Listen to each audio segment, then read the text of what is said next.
அன்பிற்குரியவர்களே, அடுத்ததான் என்ன கேள்வி கேட்கிறாங்கன்னா, ஒரு சகோதரர் சஹீ முஸ்லிம்ல 5000வது செய்தியாக வரக்கூடிய ஒரு செய்தியை எடுத்து காட்டி அதுல ரசூல் ஸல்லல்லாஹு அலைஹி வஸல்லம் அவர்கள், நீ அவர்களுடைய வாயில் சுடு சாம்பலை போட்டவரை போன்றவர் என்று நபி ஸல்லல்லாஹு அலைஹி வஸல்லம் ஒரு வார்த்தையை பயன்படுத்துறாங்க. இதனுடைய விளக்கம் என்ன என்று சொல்லி ஒரு சகோதரர் கேட்டிருக்கிறார். அவர் சொல்ற செய்தி சஹீ முஸ்லிம்ல 5000வது செய்தியாக பதிவு செய்யப்படுது. அபூ ஹுரைரா ரலியல்லாஹு அன்ஹு அறிவிக்கிறாங்க.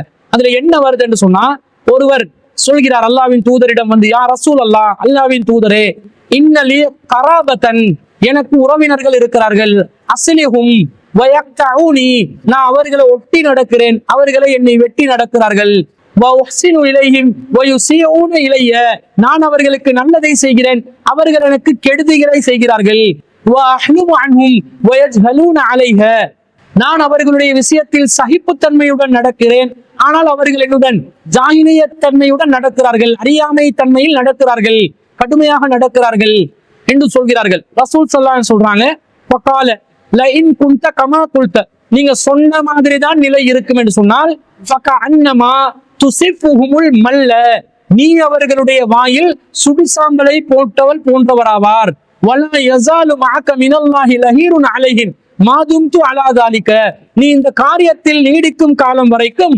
அல்லாஹ்விடமிருந்து உனக்கு உதவக்கூடிய ஒருவர் தொடர்ச்சியாக இருந்து கொண்டே இருப்பார் என்று நபி ஸல்லல்லாஹு அலைஹி வஸல்லம் சொல்றாங்க. இதுல என்ன வருது? ஃபகால லஇன் குன்த கமா குல்த, நீ சொன்னதை போன்று நீ நடந்து கொள்வார் என்று சொன்னால், ஃபகஅன்னமா துஸிஃபுஹுமுல் மல்ல, நீ அவர்களுடைய வாயில் சுடு சாம்பலை ஊட்டுவதை போன்று ஒரு நிலையில் இருக்கிறார் என்று வருகிறது. இதுல சுடு சாம்பலை வாயில போட்டாங்க என்னன்னு கேட்கிறாங்க. அது என்ன கருத்துன்னு சொன்னா, ஒரு சுடு சாம்பல் என்பது ஒருவருக்கு ஒரு உண்ணக்கூடிய ஒரு நல்ல உணவா, அது உடம்புக்கு நல்லதை செய்யுமா, கெடுதியை விளைவிக்குமா? கெடுதியைத்தான் விளைவிக்கும். அது வாயை சுட்டு பொசுக்கும், வயிற்றுக்குள்ள இறங்கினா குடலை சுட்டு பொசுக்கும்.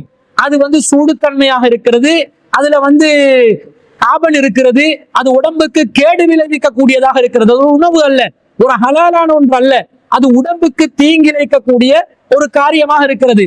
இந்த நபித்தோழர் எப்படி நடக்கிறார்?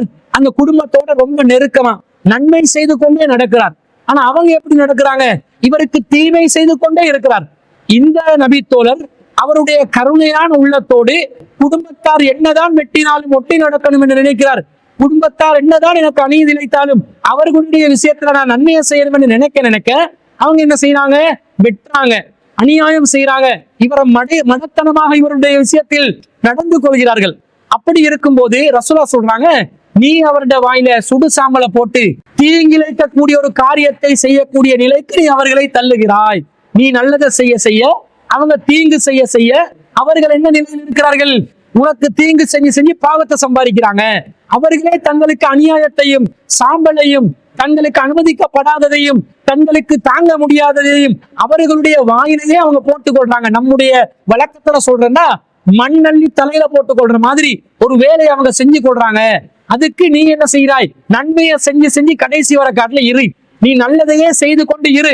அப்பொழுது அவர்களுடைய வரம்பு மீறுதலில் கூடுதலாக ஈடுபட்டு அவர்களுக்கு ஹராமானதை தீங்கிழைக்கக்கூடியதை அவர்கள் மேற்கொள்கிறார்கள் என்று அர்த்தம் என்றுதான் நபி ஸல்லல்லாஹு அலைஹி வஸல்லம் அவர்கள் இதை சொல்லி இருக்கிறார்கள் என்பதை அந்த வாசகத்திலிருந்து, இது ஒரு உவமையாக சொல்லப்பட்ட ஒரு சொல், அந்த உவமையில் இருக்கக்கூடிய தன்மையை வைத்து இதை நாங்கள் புரிந்து கொள்கிறோம். அப்போ உறவினர்களாக இருக்கக்கூடியவர்கள் ஒருத்தரோட வெட்டி நடக்காதீங்க. ஒருத்தர் வெட்டி நடந்தாலும் நல்லா நடங்க, அவங்களுக்கு நல்லதை செய்யுங்க. இப்படி எல்லா உறவினர்களும் நினைத்தால், ஆனா எப்படி நடக்கிறாங்க? எப்பயுமே சந்தேகமான பார்வை, எப்பயுமே அநியாயமான பார்வை, எப்பயுமே அவதூறான பார்வை, இவர்கள் நமக்கு எதிரானவர்கள் என்றே நினைத்து செயல்படுவது. இந்த மாதிரி உறவுகள் இருந்தால் அந்த பாதிக்கப்பட்டவங்களுக்கு ரசூலுல்லாஹ் என்ன செய்ய சொல்றாங்க? நீங்க நல்லதை செய்யுங்க, நியாயமா நடங்க, சகித்து நடங்க, பொறுமையோட நடங்க. அப்ப அவங்களே அவங்க தலைக்கு மண்ணை வாரி போட்டுக் கொள்ற மாதிரி அவங்களுக்கு நீங்க நல்லதை செய்ய செய்ய அவங்களுக்கு நீங்க அவங்களோட வாயில சுடு சாம்பலை போடுற மாதிரி அவங்களுக்கு நீங்க அவங்களா ஒரு கஷ்டத்தை ஏற்படுத்தி கொள்ற ஒரு நிலைக்கு நீங்க அவங்கள தள்ளுறீங்க என்ற மாதிரி ஒரு கருத்துலதான் நபி ஸல்லல்லாஹு அலைஹி வஸல்லம் சொல்றாங்க, நாங்க நல்லா நடக்கணும்.